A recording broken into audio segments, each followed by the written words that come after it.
त्या जिल्ह्यामध्ये येत्या 7 तारखेपर्यंत हे आंदोलन जिल्हा शिक्षण अधिकारी कार्यालयासमोर कार्यालयीन वेळे व्यतिरिक्त शाळेच्या विद्यार्थ्याचं नुकसान न करता, कारण विद्यार्थ्याचं नुकसान केलेलं माननीय शिक्षण मंत्र्यांना आवडणार नाही, त्यानंतर 2 तासाचं बरोबर ना? शाळा सुटल्यानंतरचं प्रातिनिधिक स्वरूपात शिक्षण अधिकारी कार्यालयासमोर हे आंदोलन येत्या 7 तारखेपर्यंत चालू राहील. तोपर्यंत शासन निर्णय हातात आला तर निश्चितच शासनाचं स्वागत पाथरीमध्ये येऊन शहीद भैयासह कुठे कुठे जाऊन करायसाठी आपण करूच.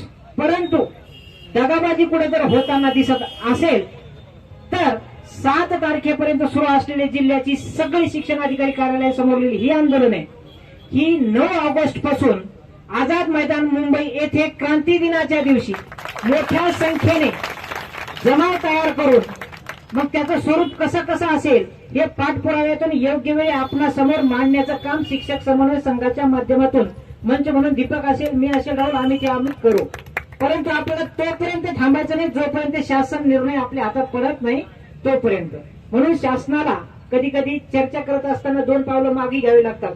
आपण शासनाला आजपासून मोजून 10 दिवसाचा वेळ देत आहोत आणि या 10 दिवसामध्ये सर्व अर्थ नियोजन सोपास्कार पूर्ण करून त्यांनी आपल्या हातात आपल्याला यथोचित असलेला इच्छित असलेला शासन निर्णय द्यावा आणि आपल्याला ज्ञान देण्याचं काम करण्यासाठी त्यांनी शाळेमध्ये मार्गक्रमण करावा. त्याच्यामुळे येणारी मंगळवारची मंत्रिमंडळाची बैठक आणि तदनंतर होणारी 6-7 तारखेची मंत्रिमंडळाची बैठक 2 अशा बैठकी आहेत.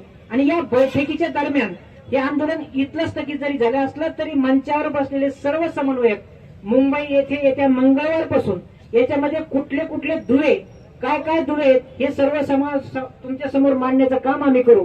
याच्यामधून कुठेतरी दगाबाजी होताना दिसत असेल तर 7 तारखेला मंत्रालय मुंबई येथून या संदर्भातली अधिकृत भूमिका आपणासमोर मांडण्याचं काम सुद्धा शिक्षक समन्वय संघ करेल.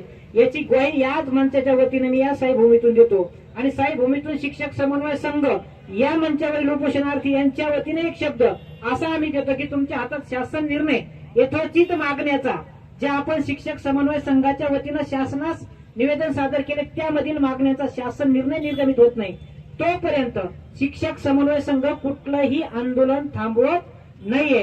म्हणून येणारी